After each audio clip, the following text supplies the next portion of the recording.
우리 하나님께 예배드리는 귀하고 복된 주일 예배 자리에 함께 하신 여러분 모두를 우리 주님의 이름으로 환영하고 또 축복합니다. 우리 예배 드리시기 전에 앞뒤 좌우에 계신 우리 성도님들과 주님의 이름으로 사랑하고 존경하고 축복합니다 하시면서 우리 사랑의 인사 나누시겠습니다. 주님의 이름으로 사랑하고 존경하고 축복합니다. 다 같이 마음을 하나님께로 향하시고 다 자리에서 일어나셔서 임내 찬송 25장 하나님께 찬양 드리겠습니다.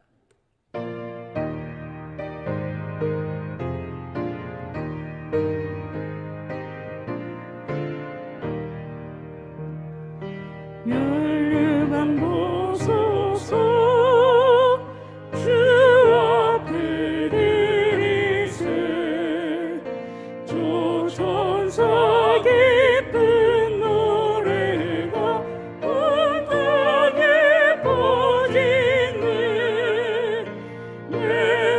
예언하게 여서 주 찬송하여라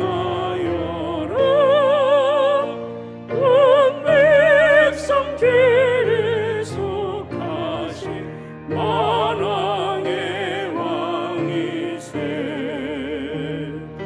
멸류관 보소서 주 앞에 드리세 그 손과 몸의 상처가 영광 등 빛나네 하늘의 천사도 그 영광 보고서 원한의 신비 알고자 이름 모아도다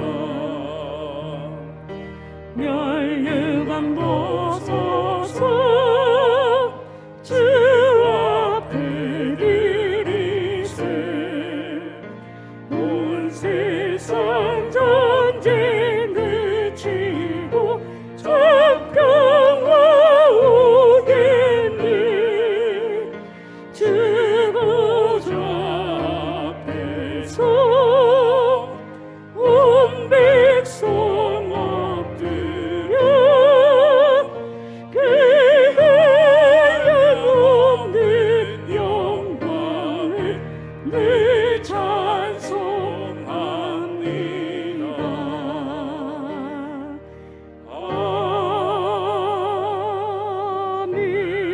아멘. 이 성전을 향하여 주의 눈이 주야로 보시오며 종이 이곳을 향하여 비는 기도를 들으시옵소서. 아멘.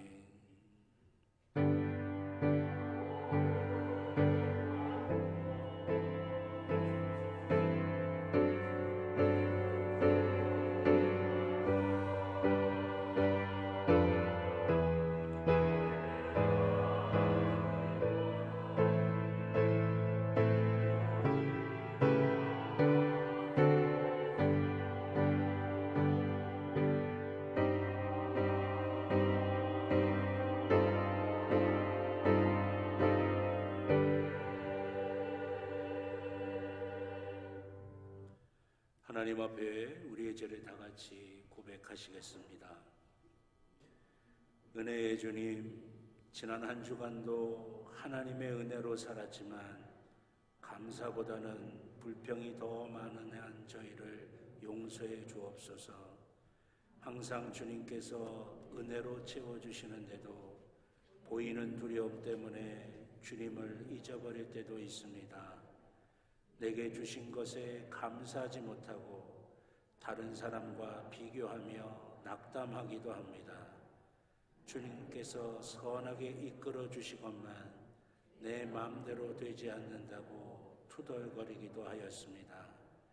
이 예배의 시간에 하나님의 은혜를 채워주셔서 우리에게 딱딱하게 굳은 돌 같은 마음이 부드러운 마음이 되게 하옵소서. 예수 그리스도의 이름으로 기도드립니다. 아멘. 지난 한 주간 우리가 지었던 모든 개인적인 죄를 주님 앞에 참여하며 회개의 기도를 드리겠습니다.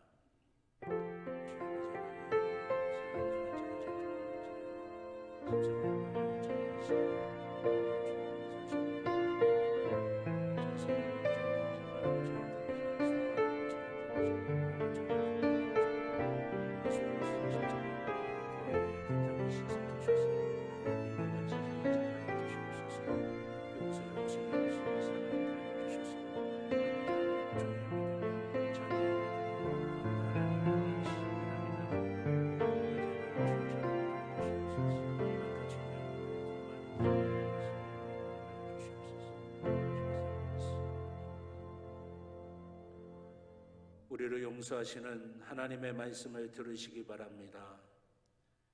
여호와께서 그의 앞으로 지나시며 선포하시되 여호와라 여호와라 자비롭고 은혜롭고 노하기를 더디하고 인자와 진실이 많은 하나님이라. 아멘. 교독문 68번 이사야 40장 교독하시겠습니다. 교독문 68번 이사야 40장 교독하겠습니다. 외치는 자의 소리여 이르되 너희는 광야에서 여호와의 길을 예비하라. 골짜기마다 도두어지며 산마다 언덕마다 낮아지며 고르지 아니한 곳이 평탄하게 되며 여호와의 영광이 나타나고 모든 육체가 그것을 함께 보리라. 말하는 자의 소리여 이르되 외치라. 대답하되 내가 무엇이라 외치리까 하니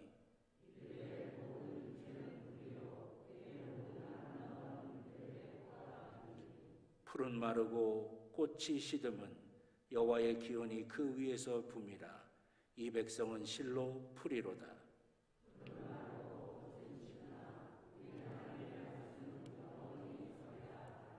아멘. 사도신경으로 우리의 신앙을 고백하시겠습니다. 나는 전능하신 아버지 하나님 천지의 창조주를 믿습니다. 나는 그의 유일하신 아들 우리 주 예수 그리스도를 믿습니다. 그는 성령으로 잉태되어 동정녀 마리아에게서 나시고 본디오 빌라도에게 고난을 받아 십자가에 못 박혀 죽으시고 장사된 지 사흘 만에 죽은 자 가운데서 다시 살아나셨으며 하늘에 오르시어 전능하신 아버지 하나님 우편에 앉아 계시다가 거기로부터 살아있는 자와 죽은 자를 심판하러 오십니다. 나는 성령을 믿으며 거룩한 공교회와 성도의 교제와 죄를 용서받는 것과 몸의 부활과 영생을 믿습니다. 아멘. 만국의 근원 하나님 온 백성 찬송 드리고 저 천사여 찬송하세. 찬송 성부 성자 성령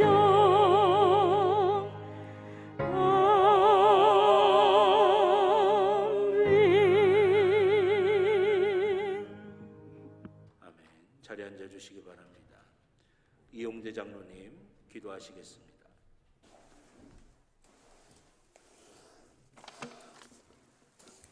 예, 다 함께 기도드리겠습니다. 사랑과 은혜가 많으신 하나님 아버지, 오늘도 저희 모두를 사랑하여 주셔서 이 시간 주님 전에 나와서 주님의 날을 지킬 수 있도록 인도하여 주신 주님의 은혜에 감사와 영광을 돌립니다. 오곡이 여물어가는 이 추수의 계절에 우리들의 믿음도 주님의 은혜로 믿음이 더욱 돈독하여서 우리들의 삶이 주님의 삶을 닮아가는 삶을 살아가게 하여 주시고 늘 우리 마음속에 기쁨과 사랑이 충만하게 하셔서 우리 모두가 주님의 축복으로 가정과 모든 것들 위해 기쁨과 소망이 넘쳐나게 하여 주시옵소서.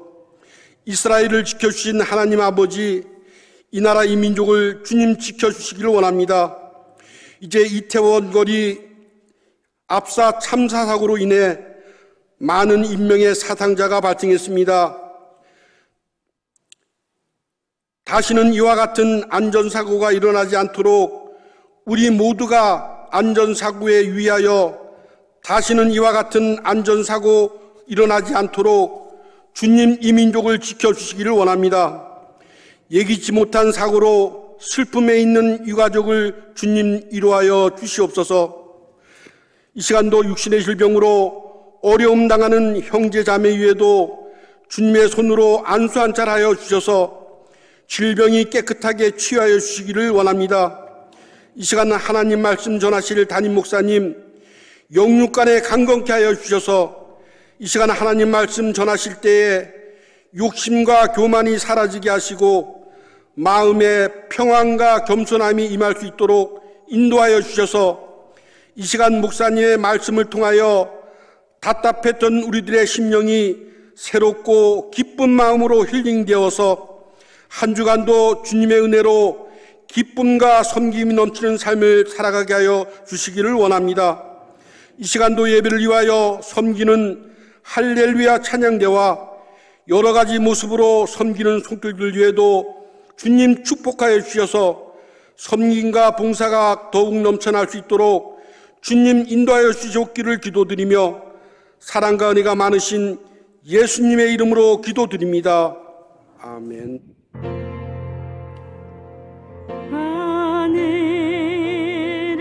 하늘에 계신 아버지 이름 거룩하사 주님 나라 임하시고 뜻이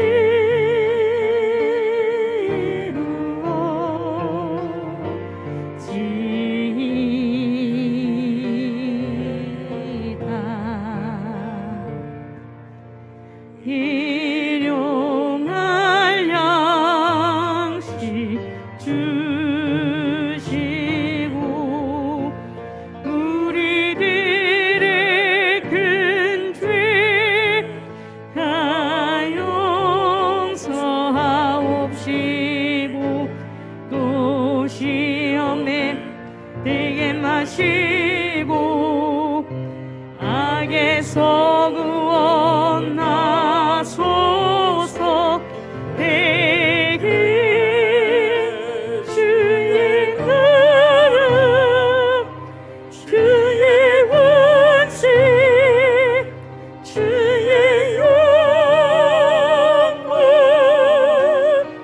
영원히 오늘 우리에게 주신 하나님의 말씀은 신약성경 누가복음 10장 25절부터 28절까지의 말씀입니다.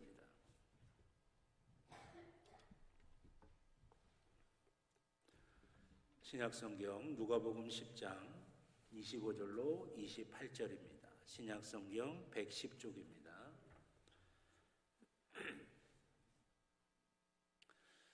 제가 한 절 여러분들이 한 절 교독하시고 마지막 28절은 함께 봉독합니다. 말씀 봉독합니다. 어떤 율법 교사가 일어나 예수를 시험하여 이르되 선생님 내가 무엇을 하여야 영생을 얻으리이까?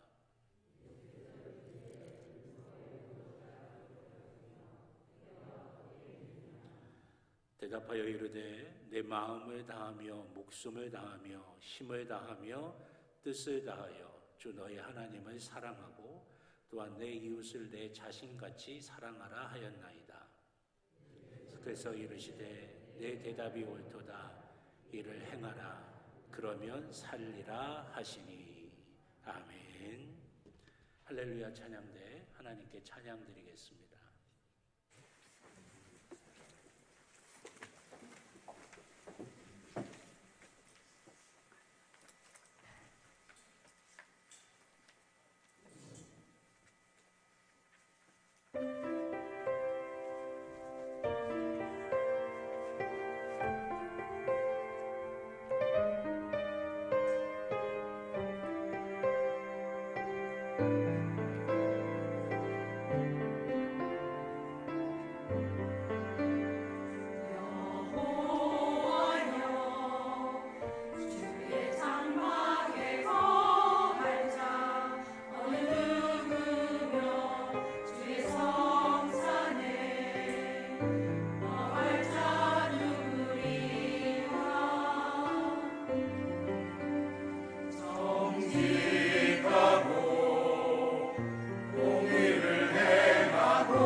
기도드리겠습니다.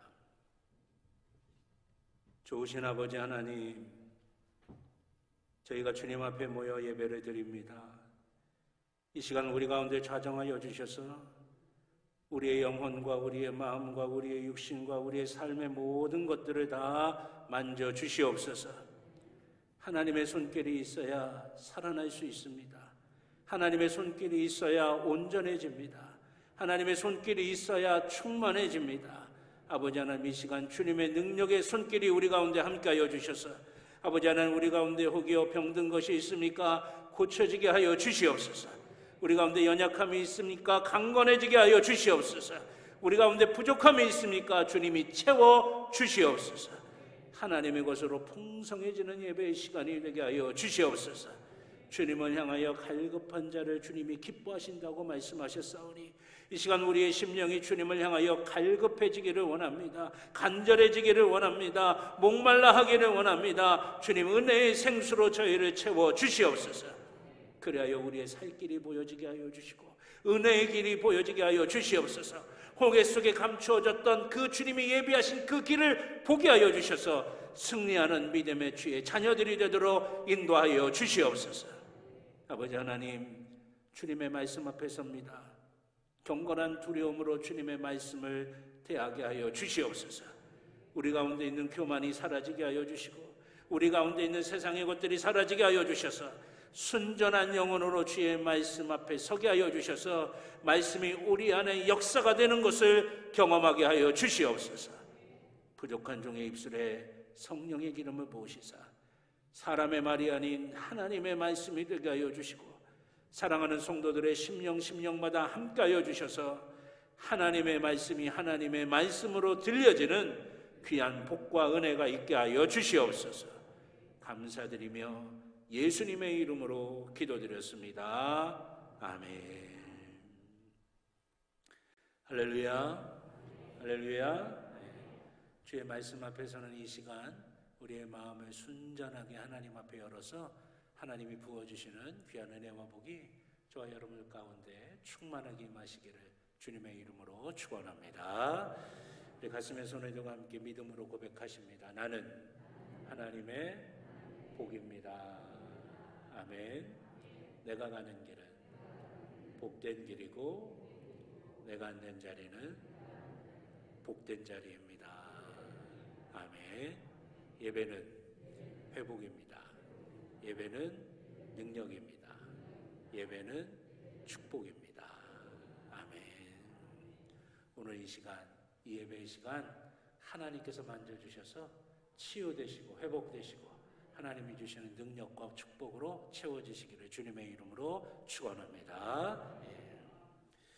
오늘 누가복음 10장 25절에서부터 28절의 말씀을 가지고 차원이 다른 삶 8번째 시간 하나님의 말씀이 실제가 되는 삶이라고 하는 제목으로 함께 말씀의 은혜를 나누겠습니다. 전 세계에 있는 기업들이 공통적으로 외치는 구호가 있습니다. 그것이 뭐냐면 밸류 이노베이션, 가치 혁신이라고 하는 말입니다. 이 가치 혁신이라고 하는 말의 의미는 뭐냐면 기업이 고객이 원하는 가치가 무엇인지를 정확하게 파악하고 또 그 가치를 만들 수 있도록 필요한 자기 기업의 모든 것들을 혁신해 나간다라고 하는 의미예요. 당연한 거 아니겠습니까? 이 기업은 고객이 있어야 그 기업이 든든하게 서나가는 것이죠. 그러려면 기업은 그 고객이 뭘 원하는지를 정확하게 파악을 해야 되고 그 원하는 것에 맞춰서 자신의 기업들을 혁신해 나가야 살아남을 수가 있게 되는 것이에요. 그래서 기업은 끊임없이 밸류 이노베이션, 가치 혁신이라고 하는 말을 계속해서 사용하고 있다라고 하는 것입니다. 그것을 단적으로 보여주는 예가 있습니다.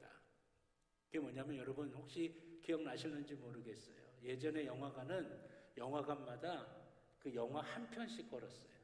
뭐 단성사든지 대한극장이라든지 뭐 그 극장에 보면 영화 한 편을 걸어놓는 거예요. 그래서 그 영화가 잘 돼야 그 영화관도 그 영화를 통해서 수입이 많아지게 되는 거죠. 이제 한 편씩 이렇게 걸었어요. 그런데 이 영화 사업이 자꾸만 이렇게 이제 사양길로 접어드는 거예요. 그래서 외국에 있는 한 영화관 주인이 도대체 왜 이러는가라고 조사를 해봤대요. 그랬더니 20대 이후에는 영화관을 오지 않는다는 거예요.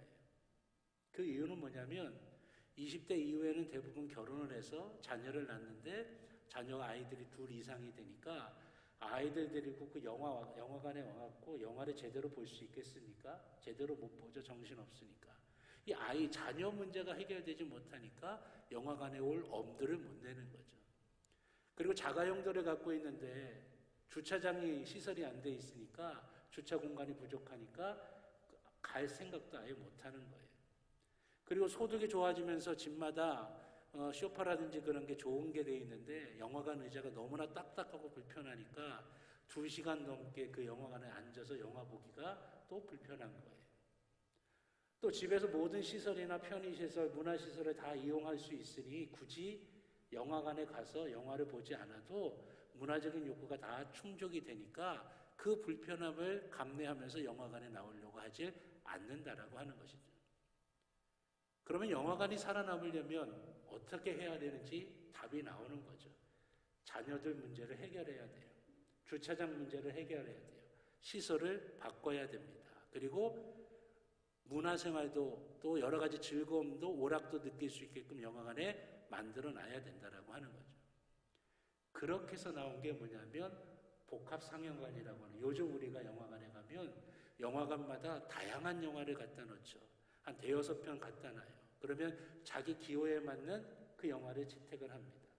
그리고 영화관마다 주차장 시설이 완벽하게 돼 있어서 영화를 보러 오는 사람들이 주차 문제 때문에 걱정하지 않아도 돼요. 또 아이들을 관리할 수 있는 곳도 만들어 놓고 영화관에 영화만 보는 게 아니라 게임 시설도 있고 음식 먹는 것도 있고 뭐 즐길 수 있는 여러 가지 것들을 마련해서 영화관에서 하루 종일 보내도 충분할 수 있게 그렇게 만들어 놓는 거예요. 멀티플렉스라고 그러죠.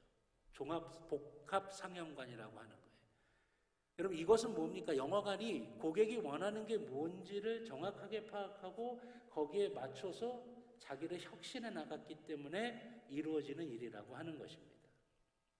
기업은 그 기업을 존속시킬 수 있는 유일한 대상인 그 고객이 뭘 원하시는지를 당연히 정확하게 파악해야 되고 거기에 맞춰서 변화되어야 살아남을 수가 있다라고 하는 것입니다. 그것이 기업의 당연한 의무이고 역할이기도 한 것입니다. 그러면 여러분, 그리스도인들은 어떤 사람들입니까? 그리스도인들은 과연 누구라고 말할 수 있습니까? 그리스도인들은 창조주 하나님을 왕으로 나의 주인으로 모시는 사람들이 바로 그리스도인들입니다. 그렇다면 우리 그리스도인들은 어떻게 해야 되겠습니까? 그리스도인들은 주인이신 하나님께서 인간에게 요구하는 그 가치가 무엇인지를 바르게 깨달아야 돼요. 그리고 그 가치를 이루기 위해서 중단 없이 자기 혁신, 새로워져야 된다라고 하는 것이죠. 그래서 성경에 보면 끊임없이 새로워지라고 말씀하세요. 이전 것은 지나갔으니 보라 새 것이 되었도다 말씀하십니다.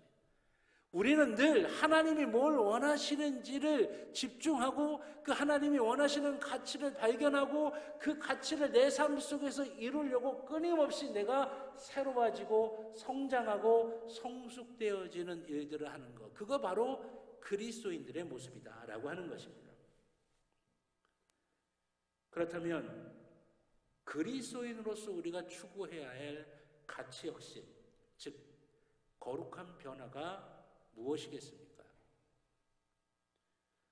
오늘 본문은 그 답을 우리에게 제시해 준다고 저는 생각을 합니다. 오늘 본문에 보면 율법사 하나가 주님께로 와서 주님께 질문을 합니다. 영생이 과연 무엇입니까? 내가 영생을 얻으려면 어떻게 해야 되겠습니까? 그 질문을 해요. 그런데 여러분, 이 질문은 답을 얻으려고 하는 질문이 아닙니다. 성경에도 나왔지만 주님을 시험하려고 하는 질문이었어요. 이 율법사는 이 질문을 던져서 주님이 하시는 대답을 가지고 주님의 꼬투리를 잡든지 공경에 처하게 만들려고 이 질문을 하고 있는 거예요. 주님이 뭐라고 답변하시든지 상관이 없는 겁니다. 관심도 없는 거예요. 하나만 걸리기만 해봐라 라고 하는 마음으로 질문을 던진 겁니다. 우리 주님께서 모를 리가 있겠습니까? 우리 주님이 그에게 다시 반문을 하십니다. 율법에는 뭐라고 기록되어 있느냐라고 질문하시는 거예요. 너희들이 그렇게 강조하는 율법에는 뭐라고 되어 있디? 라고 그렇게 질문을 하십니다. 율법사가 대답을 하는 거예요. 하나님을 사랑하고 이웃을 자기처럼 사랑하라. 그렇게 말씀되어 있습니다. 정답이죠.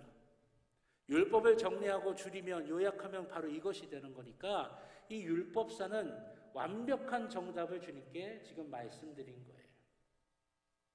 율법사다운 것입니다. 이보다 더 훌륭한 답은 없습니다. 주님께서 뭘 첨언하실 것도 없고 더 가르쳐 줄 것도 없는 거예요. 완벽한 대답입니다. 이제 예수님께서 대답하실 차례예요. 그런데 율법사가 너무나 완벽한 대답을 한 겁니다. 율법사는 속으로 생각한 거예요. 이제 뭐 가르쳐 줄 것도 없고 하실 말씀도 없겠지. 꼼짝없이 난감한 그런 상황이 됐겠지라고 생각했던 그 순간에 예수님의 답변은 그 율법사의 상상을 초월하는 답변을 하셨어요. 뭐라고 말씀하셨습니까? 옳다. 그대로 행하라. 그리하면 내가 살 것이다.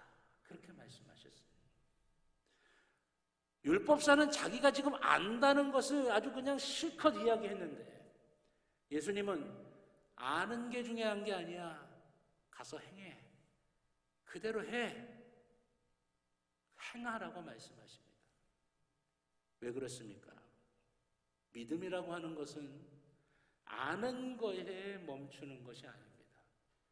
믿음은 내가 아는 그것을 살아내는 것, 그게 바로 믿음이라고 하는 것이에요. 그런데 율법사는 여기에서 물러나질 않습니다. 또 질문합니다. 그 뒤에, 오늘 본문 뒤에 나오는 내용이에요. 그렇다면 누가 나의 이웃입니까? 이 질문에 대해서 우리 주님께서는 우리가 잘 아는 선한 사마리아인의 비유를 말씀하십니다. 그 선한 사마리아인의 비유에 나오는 제사장과 레위인은 어떤 의미입니까? 말씀을 잘 알지만 말씀을 실행할 의사는 전혀 없는 것이에요. 또 거기에 나오는 사마리아인이 상징하는 건 무엇입니까? 말씀을 잘 알지는 못해도 그저 자기가 아는 그 말씀을 그대로 살아내는 사람이었다라고 하는 것입니다. 주님께서 그 율법사에게 말합니다. 누가 이웃이 되어 주었느냐? 율법사가 대답을 해요. 자비를 베푼 자니이다. 주님이 말씀하십니다. 가서 너도 이같이 행하라. 이번에도 주님께서는 행하라고 말씀하시는 거예요. 여러분, 여기서 우리는 하나님께서 우리에게 요구하시는 가치, 다시 말해서 그리스도인으로서 우리가 추구해야 하는 최고의 가치가 무엇인지를 우리는 알 수 있습니다. 그것이 무엇입니까? 그것은 성경이 우리에게 말씀하시는 바를 지켜 행하라고 하는 것이에요. 말씀을 아는 것, 그 말씀에 대해서 이야기하는 것에 머무는 것이 아니라 그 말씀을 아는 것을 살아내는 겁니다. 내가 말한 하나님의 말씀을 지켜 행하는 것이에요. 그것이 성경이 우리에게 말씀하시는 최고의 가치라고 하는 것입니다. 그런데 여러분, 우리의 문제는 무엇입니까? 우리의 딜레마는 어떤 것입니까?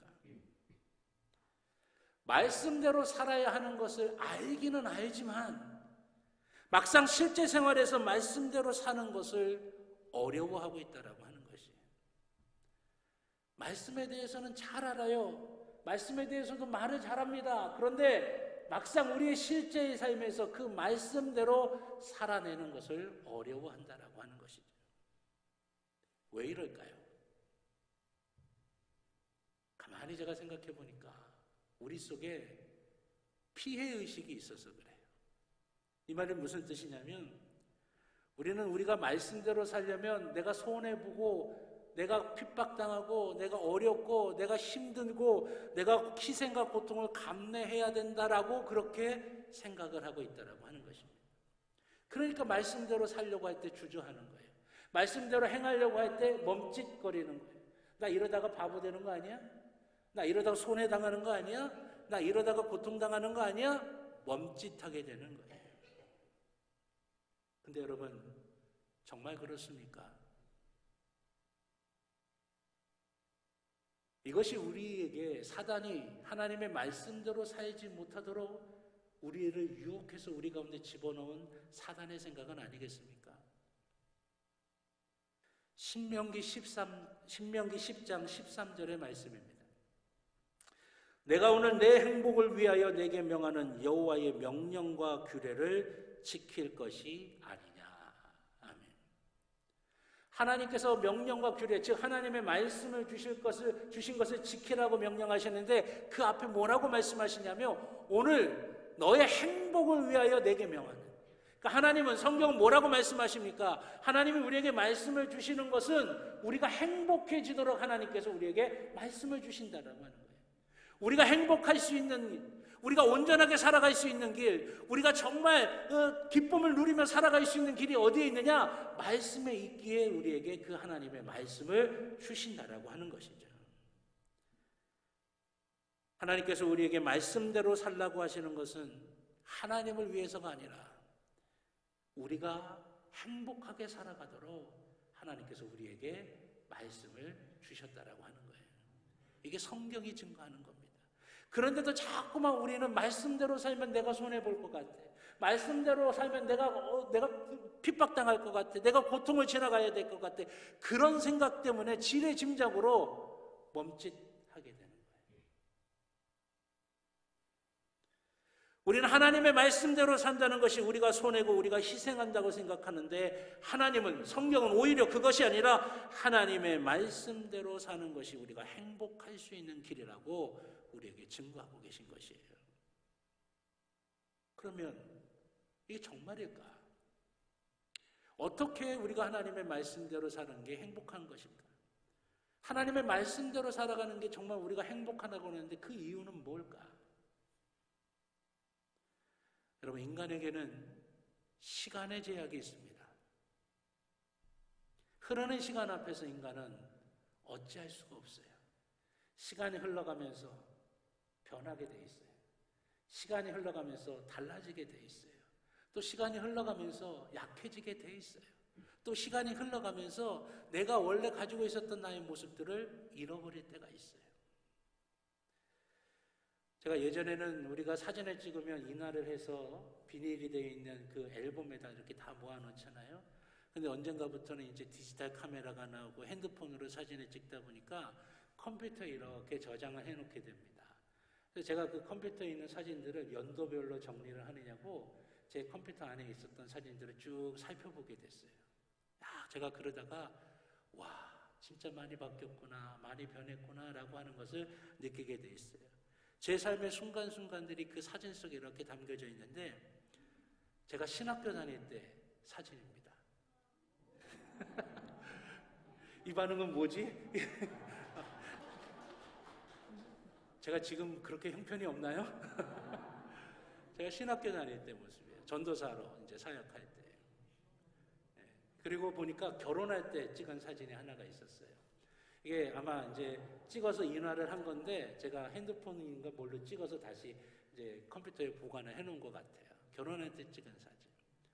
그리고 아이들이 생겨서 찍은 사진이 있어요. 그리고 부목사 때 찍은 사진. 부목사로 있을 때입니다. 부목사로 있다가 또 이제 첫 목회지에 나가서 찍은 사진이 있었고요. 그리고 이제 우리 평창제일교회에 와서 우리 성도님들과 함께 찍은 사진도 있어요. 제가 이 사진들을 이렇게 보면서 느낀 게 있어요. 참 많이 변했다. 참 많이 변했고 이젠 제 화면 저희 돌려주시죠. 참 많이 변했고 또 앞으로도 참 많이 변할 것이다 라고 하는 거예요. 그러다 어떻게 되겠습니까? 우리는 다 먼지로 또 사라지게 되는 거예요. 이게 우리 인간의 모습이에요. 태어나서 변해가다가 또 먼지로 사라지게 된다라고 하는 것입니다. 이게 어쩔 수 없는 시간 앞에서의 인간의 모습입니다. 이것을 성경은 베드로전서 1장 24절로 25절에 이렇게 말씀하십니다. 그러므로 모든 육체는 풀과 같고 그 모든 영광이 풀의 꽃과 같으니 풀은 마르고 꽃은 떨어지되 오직 주의 말씀은 세세토록 있도다 하였으니 너희에게 전한 복음이 곧 이 말씀이니라. 아멘. 풀로 비유된 인생은 마르기도 합니다. 또 꽃으로 비유된 인생은 떨어지기도 합니다. 허무한 것이죠. 하지만 주의 말씀은 영원하시다라고 선포하십니다. 우리는 여기에서 중요한 사실을 하나 발견하게 됩니다. 풀이 마르는 것처럼 꽃이 떨어지는 것처럼 유한한 인간이, 시간의 제약을 받는 수밖에 없는 인간이 그 영원이라고 하는 그 신비를 소유할 수 있는 방법은 뭐냐? 말씀을 따라 살아가는 삶을 통해서만 가능하다라고 하는 것이에요. 우리는 시간에 따라 변해가다가 사라질 수밖에 없는 안개 같은 존재예요. 먼지 같은 존재예요. 그런데 그런 우리 인간이 영원의 시간에 그 신비를 누릴 수 있는 방법은 뭐냐? 영원히 변하지 않는 그 말씀을 따라 살아가는 삶, 그 삶이 될 때 우리의 시간이 영원의 시간으로 들어가게 된다라고 하는 것이죠. 에베소서 5장 16절에 보면 세월을 아끼라라고 하는 말씀이 있습니다. 이 세월을 아끼라에서 이 아끼라라고 하는 이 부분을 원어적으로 따져보면 어떤 의미냐면 건져 올려지다라고 하는 의미예요. 건져 올려지다.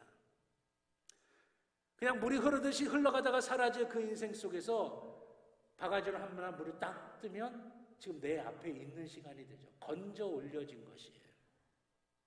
세월을 건져 올리라고 말씀하고 계신 것입니다. 쉼없이 끊임없이 그렇게 흘러가서 허무하게 사라질 그 인생의 시간을 우리가 건져 올리지 못한다면 우리의 삶은 결국 허망하게 사라질 수밖에 없는 삶이라고 하는 것이에요. 여러분 2002년 우리나라에서 있었던 월드컵 다 기억하실 겁니다. 그 월드컵 가운데 가장 극적인 경기 가운데 하나가 우리나라와 이탈리아의 경기였어요. 이탈리아는 축구 강국입니다. 그리고 신체적인 능력이 우리나라 선수들보다 월등해가지고 많은 사람들이 상대가 안 된다라고 그렇게 예측을 했어요. 실제로 경기는 1대0으로 우리나라가 끌려가고 있었어요. 축구라고 하는 경기가 전반 45분, 후반 45분, 총 90분인데 후반전 다 끝나갈 때까지, 그러니까 85분 이상을 1대0으로 치고 있었던 경기예요. 그런데 후반 끝나기 바로 전에 설기현 선수라고 하는 선수가 동점골을 넣었어요. 건져 올려진 거죠. 그 전까지는 90분 가까운 동안 진 게임이었는데 그 골 하나로 동점이 돼서 무승부가 된 겁니다. 그리고 연장전으로 들어갔어요. 우리가 잘 아는 대로 안정원 선수가 헤딩골로 역전골을 넣게 됩니다. 오랜 시간 진 경기였는데 그 두 골로 동점이 되고 건져 올려지고 역전돼서 이기도록 건져 올려졌다라고 하는 것이에요. 마찬가지입니다. 하나님의 말씀이 허망하게 사라질 수밖에 없는 우리의 시간을 건져 올리는 것입니다. 그렇게 하나님의 말씀으로 유한하고 허망할 수밖에 없는 우리의 시간이 건져 올려지면 나는 비록 유한한 존재이지만 그 하나님의 말씀에 기대서 그 하나님의 말씀에 붙들려서 내 삶이 영원의 시간으로 들어가게 되는 믿음의 신비를 누리게 된다라고 하는 것이에요. 또 여러분, 지나온 시간을 우리가 허망하게 살았어도, 허망할 수밖에 없게 그렇게 살았어도 지금부터라도 하나님의 말씀으로 내 삶의 시간들이 건져 올려지게 된다면 우리의 인생은 영원을 살아가는 인생으로 바뀌어지게 된다라고 하는 거예요. 그 대표적인 사람이 누굽니까? 우리 주님이 십자가에서 우리를 위해 달려 죽으실 때 그 옆에 있었던 한 강도 아닙니까? 그가 예수를 나의 구주로 고백하자 그에게는 허망하게 사라지던 그 삶의 순간이 그 마지막 순간에 건져 올려져서 영원의 시간, 네가 오늘 나와 함께 낙원에 있을 것이다 라고 말씀하시는 그 주님의 말씀처럼 영원의 시간으로 건져 올려지게 됐다라고 하는 것이에요. 여러분 또 이렇게 말씀하시는 분이 계실 거예요. 그러면 이제부터 내 마음대로 실컷 살다가 죽기 바로 전에 내가 예수 믿어야지. 여러분 이거 위험합니다. 언제 죽을지 어떻게 알아요? 내 마지막의 순간이 언제 올지 어떻게 알아요? 우리 장로님 기도하셨지만 오늘 아침에 참 비극적인 뉴스를 들었어요. 150명이 넘어가요. 대부분 10대, 20대 초반의 아이들 아닙니까? 그 아이들이 그렇게 될 줄 어떻게 알았어요? 참 가슴이 아프더라고요. 우리 기도해야 돼요. 우리나라가 이제 더 이상 이런 안전사고가 자꾸 생기지 않도록 좀 모두가 다 안전하게 잘 지낼 수 있는 국가가 되도록 더 많이 우리 어른들이 기도하고 노력해야 됩니다. 언제 어떻게 될지 모르는 거예요. 그러나 반대로 이른 새벽부터 늦은 밤까지 우리가 쉬지 않고 열심히 일했어도 말씀에 바탕을 두는 삶이 아니라면 그 삶은 한낱 허망하게 사라져버리는 시간일 수밖에 없는 것이에요. 제가 저희 딸하고 가위바위보를 자주 합니다. 뭐 때문에 가위바위보를 하냐면 텔레비전 프로그램을 뭘 볼까를 가지고 가위바위보를 하는 거예요. 이긴 사람이 보고 싶은 걸 보는 거예요. 저희 딸아이는 벌거벗은 세계사라고 하는 그 프로그램을 좋아합니다. 그래서 세계 역사 속에서 이제 뭐 잘 몰랐던 이야기들을 이제 이야기하는 거고, 저는 골대녀 그 여자 연예인들이 이제 축구하는 거예요. 축구를 공도 못 차던 사람들이 배워가면서 이제 축구 팀을 만들고 게임하는 그런 성장하는 그런 프로그램이 참 좋더라고요. 그래서 그걸 보는데 밥 먹을 때 다시 보기로 뭘 볼까를 가지고 가위바위보를 자주 해요. 근데 대부분 제가 집니다. 그래서 벌거벗은 세계사를 싫든 좋든 저는 밥 먹으면서 이렇게 보게 될 때가 많은데요. 그걸 보면서 제가 느낀 점이 있어요. 지금 선진국이라고 일컬어졌던 수많은 나라들이 자기네들의 욕망과 탐욕을 위해서 아시아라든지 아프리카에 있는 나라들을 어떻게 착취해가고 어떻게 핍박했는가가 역사 속에 나오더라고요. 지금은 선진국이라고 떵떵하게 이야기하지만, 윤리적이고 도덕적이라고 이야기하지만 그 숨은 이면에는 아시아나 아프리카의 어려운 나라들이 가지고 있는 자원이라든지 그런 것들을 착취해 나갔던 그런 역사들이 있는 거예요. 제가 그러면서 느꼈습니다.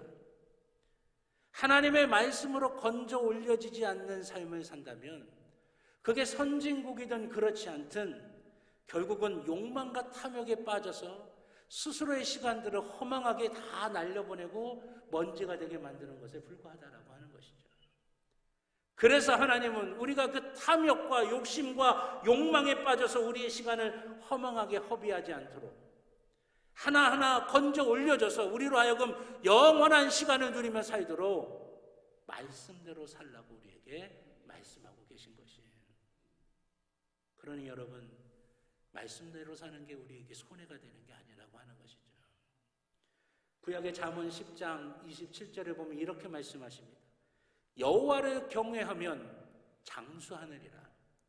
그러나 악인의 수명은 짧아지느니라. 아멘. 근데 여러분 좀 이상하지 않습니까? 여호와를 경외하면 장수한다, 악인은 수명이 짧다, 이렇게 말씀하시는 것이 아니라 짧아지느니라, 그렇게 말씀하세요. 뭔가 원인이 있어서 짧아지는 뭔가 결과들, 그런 일들이 일어나게 됐다라고 하는 거예요. 애초부터 짧은 게 아니라 뭔가 원인이 있다 보니까 그것이 짧아지게 되었다라고 하는 것이에요. 무슨 의미일까요? 악한 사람이 아무리 오랜 기간을 살았어도 하나님의 말씀으로 영혼에 건져 올려지는 시간이 없으면 그것은 아무 의미가 없이 사라져버리는 시간이라고 하는 것이에요. 흔적도 없이 남겨지지 않고 다 사라져버리는 먼지가 되는 시간이라고 하는 것입니다. 그렇다면 말씀으로 건져진 삶을 산다는 것이 무슨 의미겠습니까? 말씀으로 건져진 삶을 산다는 것은 하나님의 말씀과 나의 삶이 하나를 이루는 것을 말하는 것이에요. 하나가 되는 것. 말씀이 내 안에, 내가 말씀 안에 거하는 거예요. 그래서 오늘 설교의 제목이 말씀이 내게 실제로 존재하는 것, 실제하는 것이다 라고 하는 것이죠. 제가 올해 사도행전 공부를 쭉 하고 있는데 참 은혜로워요. 기회가 되면 우리 성도님들하고 이제 사도행전을 또 함께 말씀의 공부를 통해서 은혜를 나누고 싶은데 여러 가지 깨닫게 되는 게 많았습니다. 그 중에 한 가지가 사도행전 9장에 보면 베드로 사도가 죽은 다비다를 살려내는 장면이 나옵니다. 이미 죽었거든요. 근데 베드로가 그 다비다를 살립니다. 여러분, 죽었던 사람이 살아났으니 얼마나 놀라운 일이에요. 대단한 일이죠. 그러니까 그 지역에 있었던 사람들이 난리가 난 겁니다. 베드로 보고 가지 말라고, 여기 더 있어달라고 붙잡았어요. 그래서 베드로가 여러 날을 욥바라고 하는 지역에 머무르게 됩니다. 그 지역에 오랫동안 머무르려면 지낼 공간이 있어야 될 거 아니겠어요? 근데 베드로가 머물렀던 집이 누구의 집이냐면 시몬이라고 불리는 무두장이의 집입니다. 무두장이가 누구냐, 어떤 사람이냐면 죽은 짐승의 가죽을 벗겨서 그 가죽으로 가죽용품을 만드는 사람들이 바로 무두장이라고 하는 사람이에요. 그러니까 가죽 제품을 만드는 기술자입니다. 근데 유대인들은 무두장이를 사람 취급하지 않았습니다. 왜냐하면 유대인들이 더럽다고 여기는, 죄라고 여기는, 정결하지 못하다고 여기는 사체, 죽은 짐승의 가죽을 벗겨야 되니까 그 사체를 만질 수밖에 없는 거죠. 그 가죽을 가지고 제품을 만들어 보니까 가죽을 갖고 주물럭주물럭 거려야 되지 않겠습니까? 유대인들이 부정하게 여기는 그 짐승의 사체에서 가죽을 벗겨내는 그 일, 가죽으로 뭔가를 만들어내는 그 일을 하는 그 사람과 접촉하면 나 자신도 부정하게 되니까 이 무두장이를 멀리한 겁니다. 누구도 무두장이를 가까이 하지 않습니다. 무두장이의 집은 외딴 곳에 따로 떨어져서 홀로 지내야 되는 곳이에요. 정상이라면 누구도 그 집에 들어가지 않습니다. 왜? 무두장이가 만졌던 걸 만져야 되고 썼던 것들을 써야 되고, 그럼 나도 정결하지 못하게 되는 그런 일이 벌어지게 되니까요. 근데 베드로가 그 집에 가서 머문다는 거예요. 베드로가 갈 곳이 없어서 그 집으로 갔을까요? 아까도 말씀드렸지만 죽었던 여인을 살렸거든요. 서로 자기 집으로 모셔가려고 그랬을 거예요. 그런데 베드로는 그거 다 뿌리치고 그 시몬이라고 불리는 무두장이의 집으로 들어갑니다. 저는 이것이 이 베드로가 하나님의 말씀과 자기 자신의 삶을 하나로 만드는 모습을 우리에게 보여주고 있다, 그렇게 생각을 합니다. 짐승의 사체를 만지는 그 무두장이를 불결하다고, 정결하지 못하다고 멀리 한다고 한다면 그 무두장이가 만든 제품도 쓰지 말아야 됩니다. 근데 유대인들은 그거 엄청나게 좋아한대요.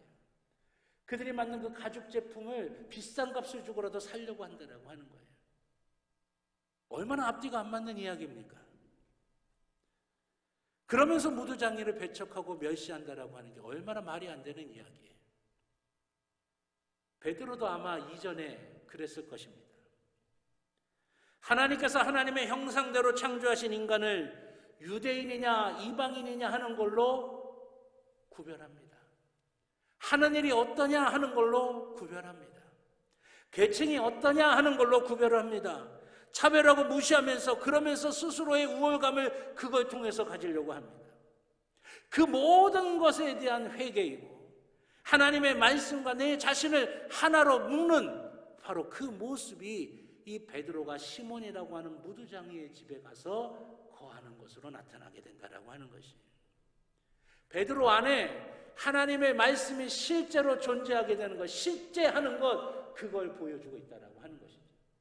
하나님의 형상을 따라 지음받은 사람이야. 그 사람도 하나님이 사랑하시는 사람이야. 내가 그와 함께 있을 거야. 하나님께서 나와 함께 하시기 때문에 아무런 문제 없어.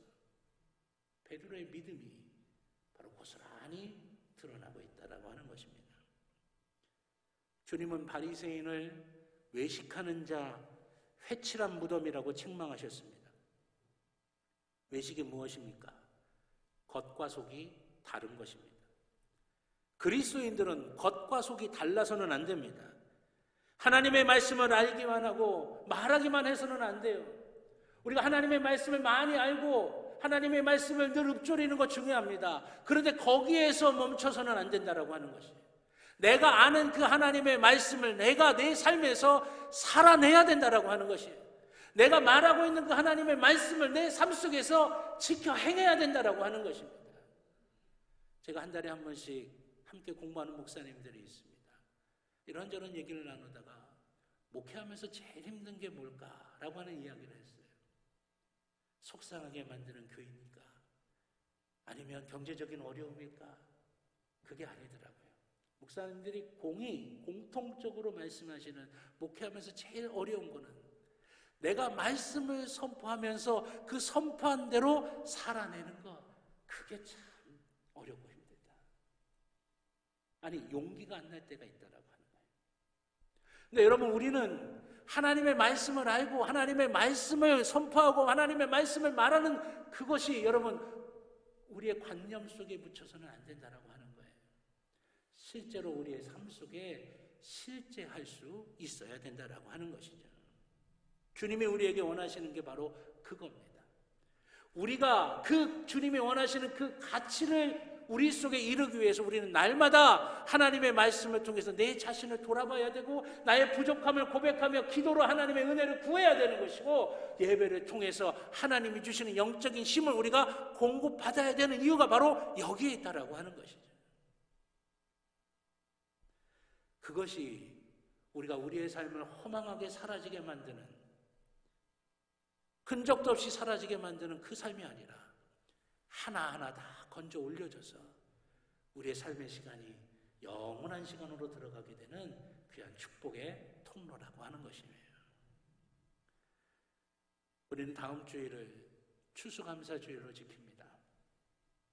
추수감사주일은 한 해 동안 내게 주신 하나님께서 주신 모든 것을 감사하는 절기입니다. 성경에서는 추수절이라고도 부르고 초막절이라고 부르고 수장절이라고도 부릅니다.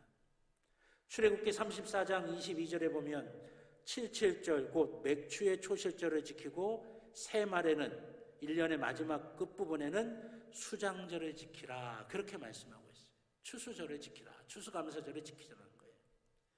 하나님께서 그 감사의 절기를 지키라고 말씀하십니다. 왜?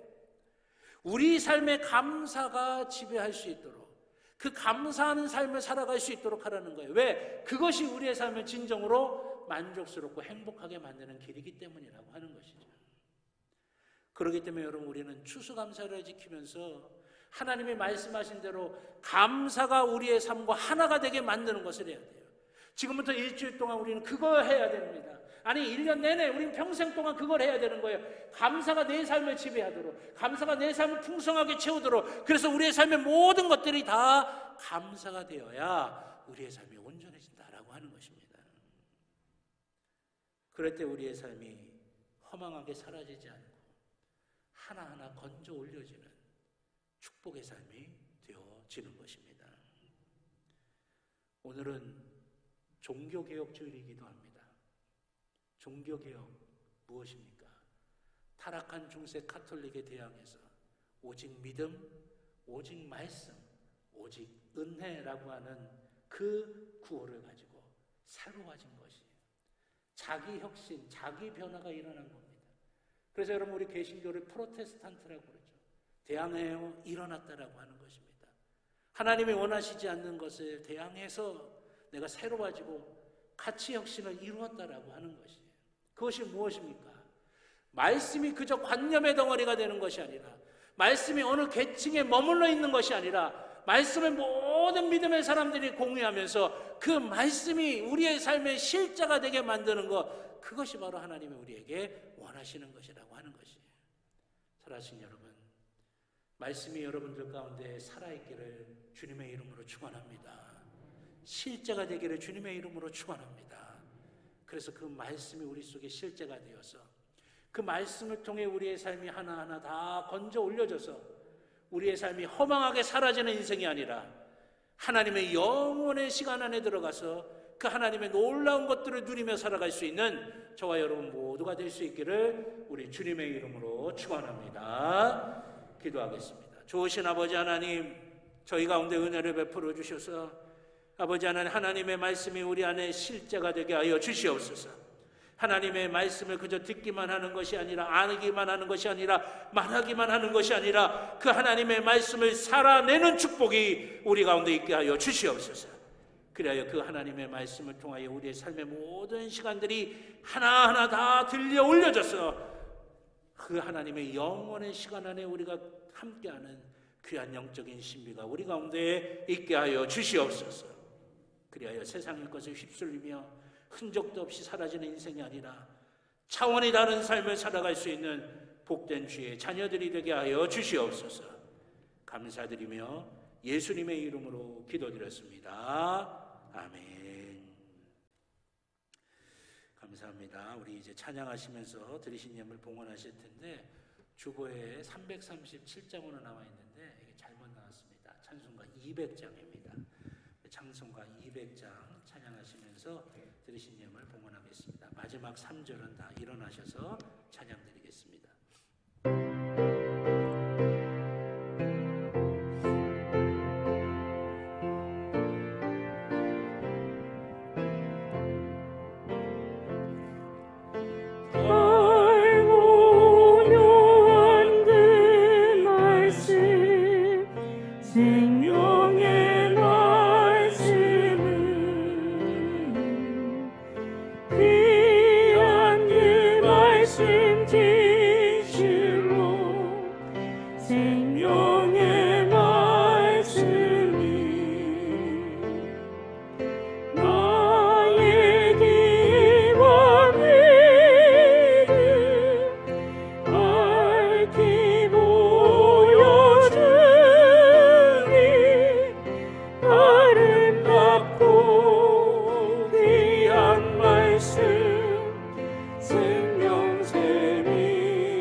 자리에 앉아주시기 바랍니다.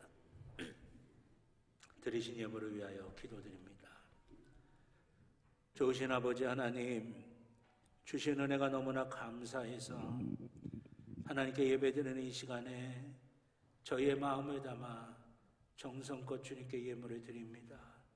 단순한 물질이 아니라 하나님을 향한 우리의 사랑이고 하나님을 향한 우리의 믿음인 줄 믿사오니 우리 하나님 기쁘게 흠양하여 주시옵소서.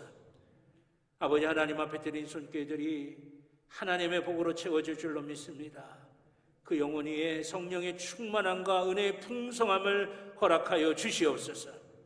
그 마음 위에 하나님 주시는 기쁨과 감사가 넘치게 하여 주시옵소서. 그 육신 위에 치유의 역사를 더하여 주셔서 머리부터 발끝까지 모든 것들이 다 강건해지게 하여 주시옵소서. 삶의 모든 것들이 복되게 하시고 가정 위에, 자녀 위에, 일터 위에 하나님의 아름답고 귀한 복이 늘 넘치게 하여 주시옵소서. 예물이 쓰이는 곳을 기억하여 주셔서 어두운 곳에 빛이 되게 하시고 눈물이 있는 곳에 위로가 되게 하여 주시며 아픔이 있는 곳에 치유와 회복이 되게 하여 주시옵소서. 갈등과 분열이 있는 곳에 화해와 일치가 되게 하여 주셔서 하나님의 선한 뜻이 이루어지는 하나님 나라 세워가는 데에 귀하게 쓰임받게 하여 주시옵소서.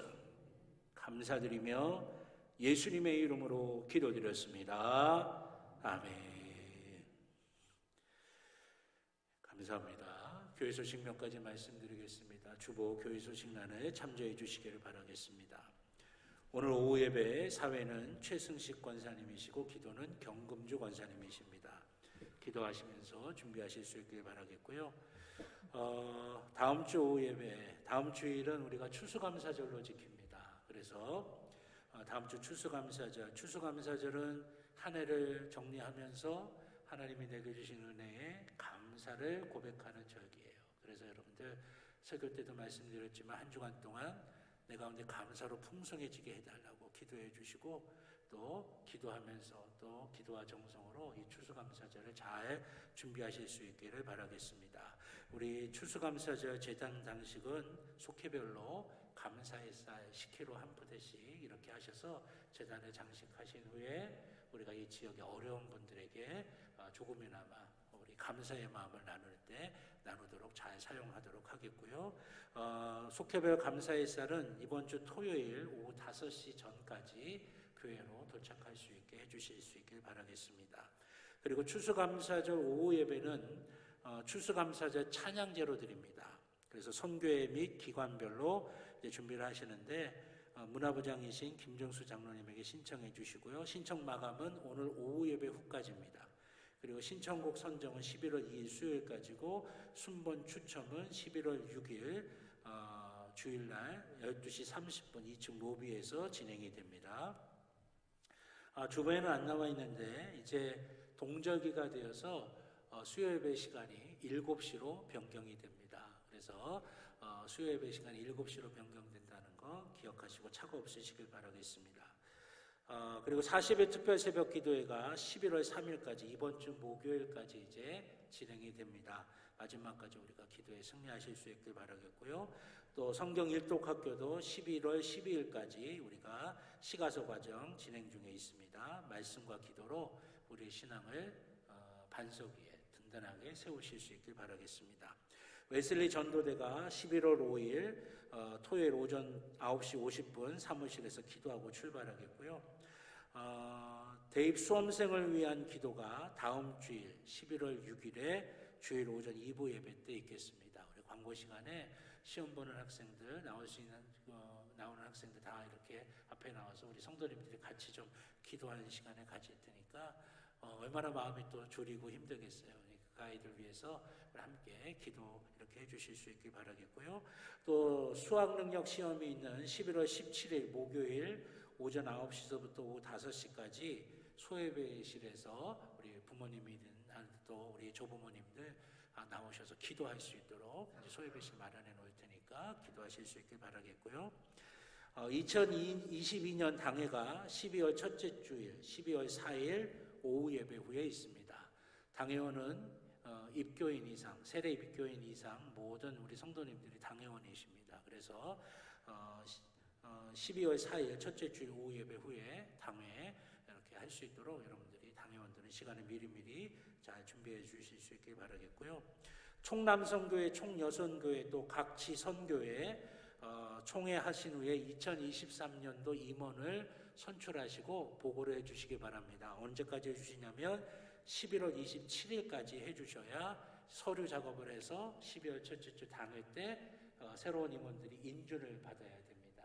그러니까 11월 마지막 주일까지 다 해주시길 바라겠고, 이묘한 교육행정 목사님이나 이상희 선교부장 장로님에게 결정된 상황을 보고해 주시길 바라겠습니다. 참고로 총여선교회 총회는 11월 20날 주일날 오후 예배 후에 소예배실에서 하기로 결정이 되어 있으니까 총회 시간이 겹치지 않도록 미리미리 확인해 주실 수 있길 바라겠습니다.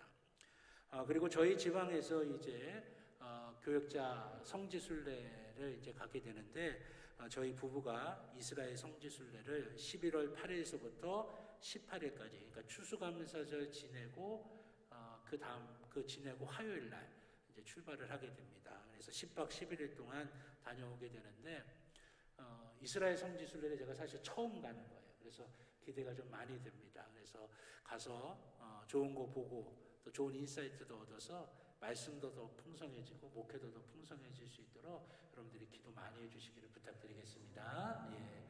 그리고 사실은 이제 주일을 이제 빠지고 가는 것도 목회하면서 처음입니다. 그래서 사실 좀 낯설어요.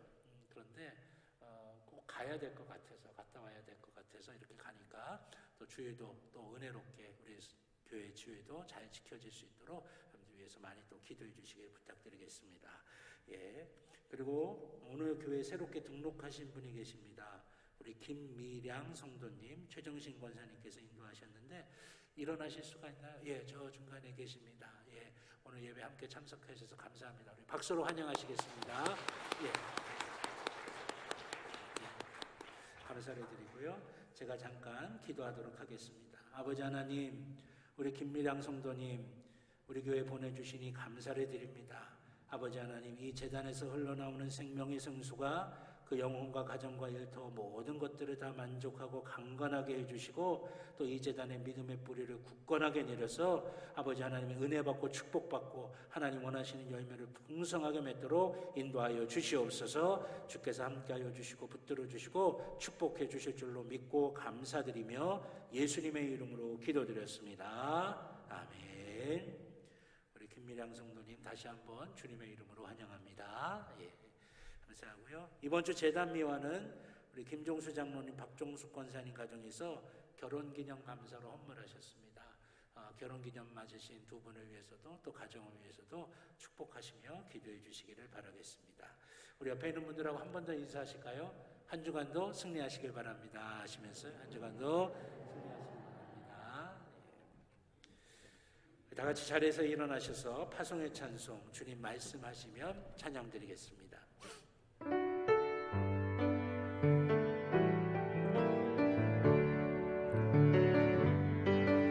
주님 말씀하시면 내가 나가리다. 주님 뜻이 아니면 내가 멈춰서리다. 나의 가고 서는 곳 주님 뜻에 있으니 오 주님 나를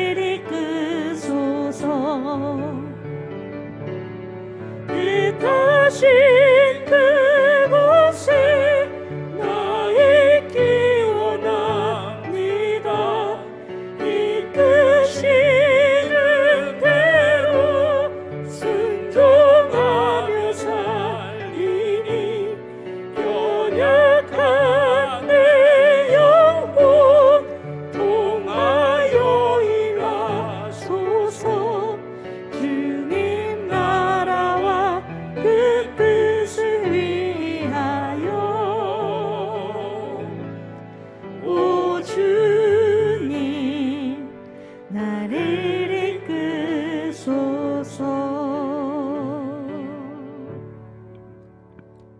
이제는 우리 주 예수 그리스도의 구원의 은혜와 하나님 아버지의 무한하신 사랑하심과 성령님의 감화감동 인도하여 주시는 귀한 은총이 주의 사랑하는 자녀들의 머리 위에, 그 가정 위에, 그 일터 위에, 살아가는 모든 삶의 길들 위에 이제로부터 영원토록 함께하여 주시옵기를 간절히 축원하옵나이다. 아멘.